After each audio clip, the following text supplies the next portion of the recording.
नमस्ते दोस्तों। इस वीडियो में हम लोग मॉडर्न हिस्ट्री का एक टाइमलाइन कवर कर रहे हैं जिसमें 1857 से लेकर 1947 ये 90 साल के बीच की जो भी कहानियाँ हैं एक साथ आपको एक शॉर्ट वे में समझाना ही पर्पस रहेगा।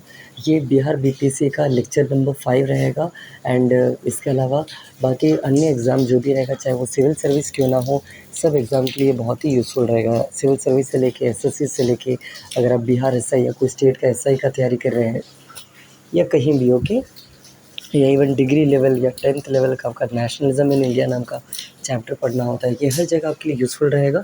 तो चलिए वीडियो को स्टार्ट करते हैं और एक-एक बातों को समझना शुरू करते हैं।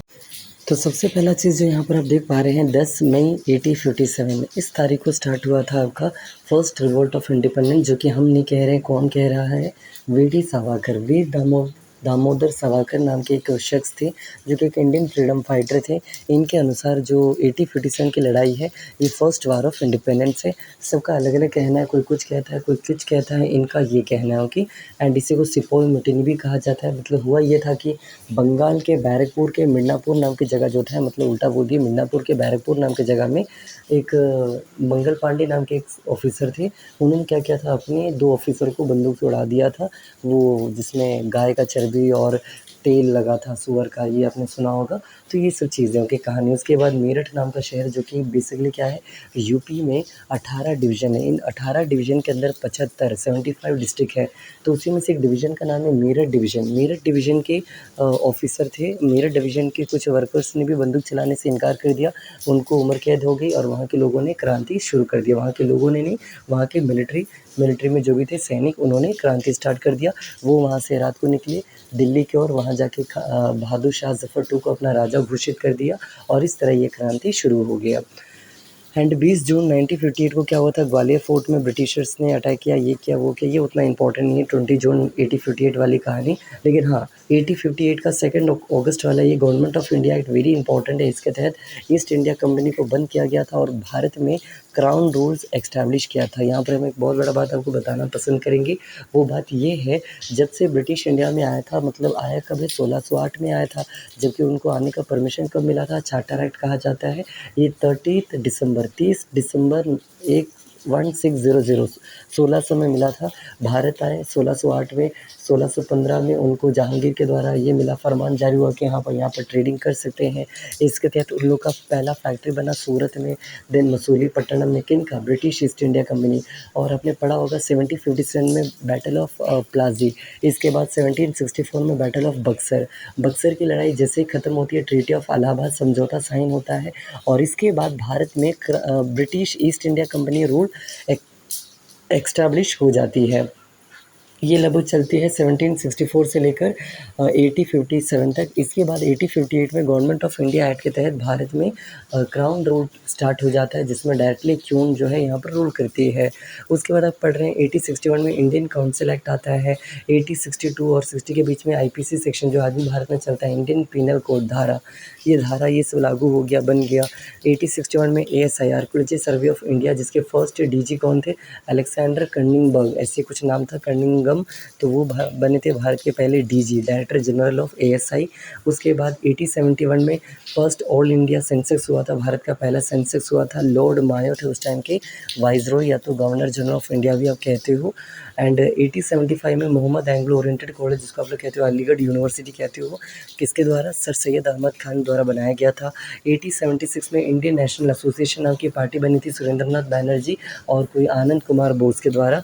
और 1884 में मद्रास महाजन सभा, मतलब अलग अलग इलाके में अलग अलग पार्टियां बन रही थी और जैसे बम्बई प्रेसिडेंसी भी बनी थी, लेकिन मेन पार्टी बनी थी 28 दिसंबर 1885 को, जो कि था इंडियन नेशनल कांग्रेस। किसके द्वारा बनाया गया था, ए ओ ह्यूम। अब ये कौन है, तो ये एक रिटायर्ड सिविल सर्वेंट है, ब्रिटिश ऑफिसर थे, इनके द्वारा बनाया गया था। एंड 1892 में फिर से इंडियन काउंसिल एक्ट आता है। फिर 1905 में बंगाल पार्टीशन होता है, बंगाल का विभाजन होता है, किसके द्वारा, उस टाइम के जो वाइसरॉय थे लॉर्ड कर्जन, इनके द्वारा ही यूनिवर्सिटी एक्ट आता है, इनके द्वारा ही कोइनेज एक्ट, कोइन मतलब सिक्का एक्ट जो था इनके द्वारा लाया गया, इन्हीं के द्वारा डिवाइड एंड रूल पॉलिसी को लागू किया गया। तो इनका बहुत सारा चीज़ें हैं जो आपको याद करना पड़ता है लॉर्ड कर्जन के बारे में।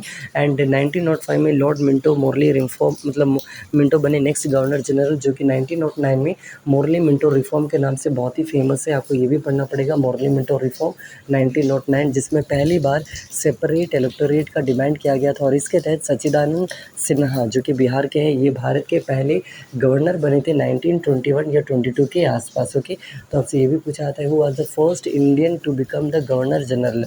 गवर्नर तो गवर्नर बनना, गवर्नर जनरल नहीं कह रहे, गवर्नर कह रहे हैं, तो वो था सच्चिदानंद सिन्हा। जबकि अगर हम आपसे कहते हैं कौन है फर्स्ट इंडियन जो कि गवर्नर जनरल या वाइसरॉय बने थे, तो उनका नाम था सी राजागोपालाचार्य।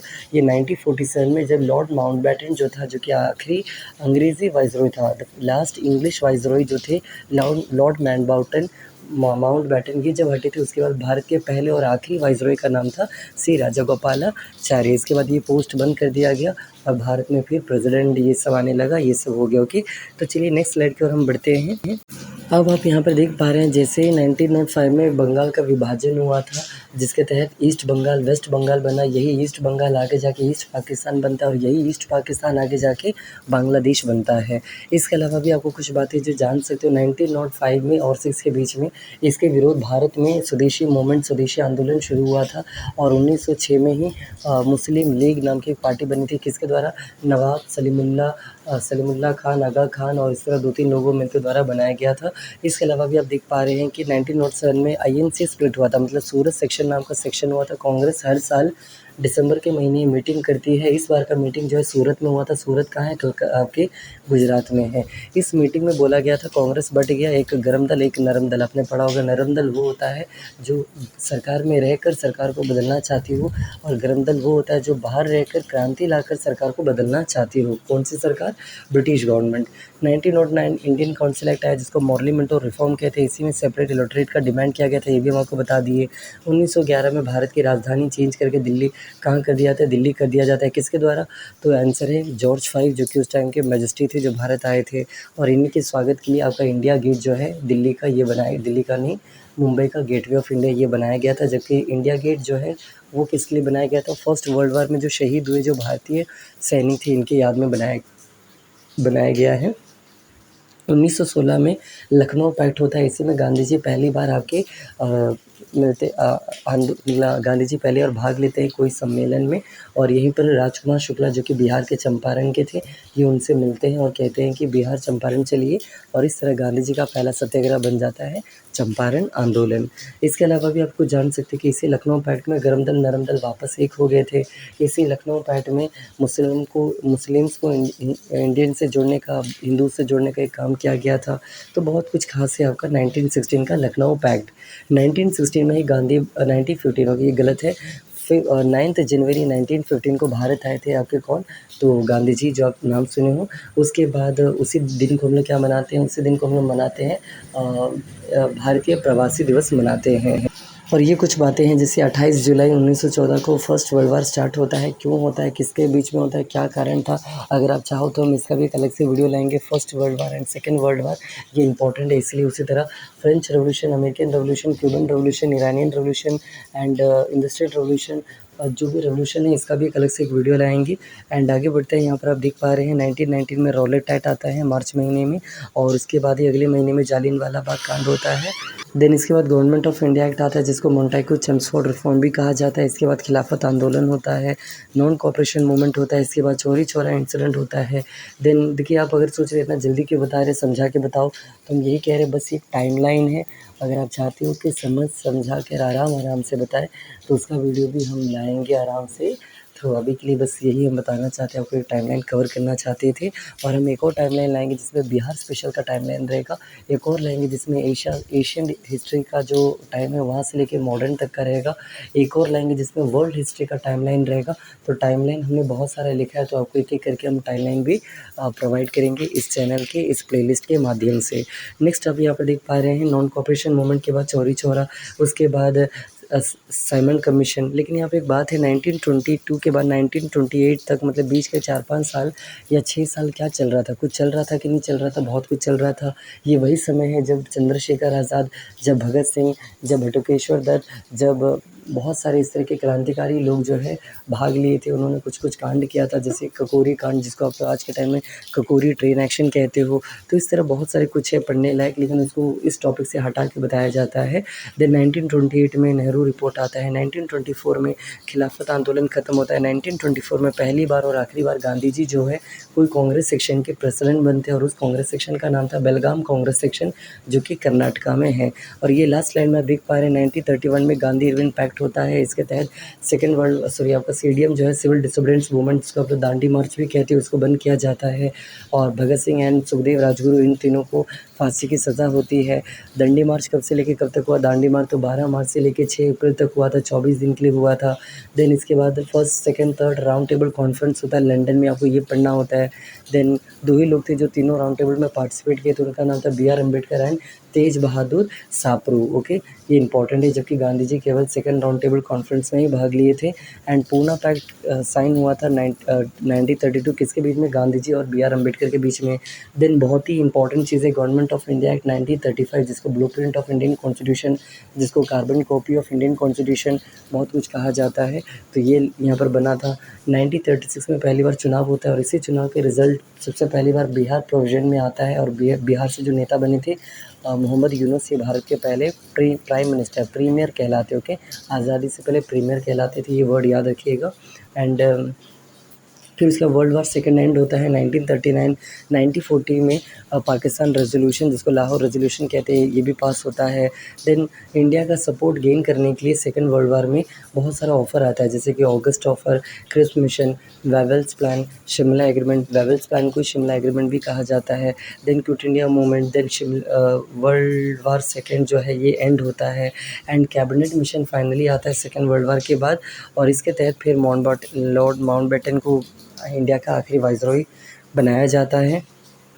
और इनके तहत 3 जुलाई को एक एक्ट आता है, जिसका नाम है 3 जुलाई 1947 का एक्ट था, जिसको माउंटबेटन प्लान कहा जाता है, 3 जून। उसके बाद फाइनली इंडियन इंडिपेंडेंस एक्ट आता है, और इसके तहत फाइनली भारत जो है आज़ाद हो जाता है, और मतलब ब्रिटिश गुलामी से आज़ाद हो जाता है। ओके, और इसके बाद भी माउंटबेटन ही थे भारत के वाइसरॉय। कुछ दिन बाद 1948 के टाइम में ये भी हट जाते हैं, और सी राजगोपालाचारी बन जाते हैं भारत के पहले और आखिरी इंडियन वाइसरॉय। तो इस तरह ये वीडियो यहाँ पर ख़त्म होता है। इस वीडियो का बस यही पर्पज़ था, आपको टाइमलाइन दिखाना। और ये timeline very very very important है। बहुत सारे गवर्नमेंट एग्ज़ाम में इसको क्रोनोलॉजिकल ऑर्डर में लिखने के लिए पूछ दिया जाता है, या कुछ भी आता है कि इसका ईयर पूछ दिया जाएगा, या कौन थे, क्या थे, कैसे थे, कुछ भी पूछा जा सकता है। तो अगर आपको वीडियो अच्छा लगा हो तो प्लीज़ चैनल को सब्सक्राइब कीजिएगा, और अगर आप लिंक्डइन में चाहते हैं तो प्लीज़ कमेंट कीजिएगा। ये पता है, जस्ट जो बाकी यूट्यूबर कहते हैं उस वक्त समझ नहीं आता था, आज खुद कर रहे तो समझ आ रहा है। अगर आप लाइक कमेंट करते हैं तो अच्छा लगता है। ओके, तो बस यही कहना चाहेंगे इस वीडियो के लिए। और लगभग 13 मिनट का वीडियो था। आई होप आपको अच्छा लगा होगा। Thank you.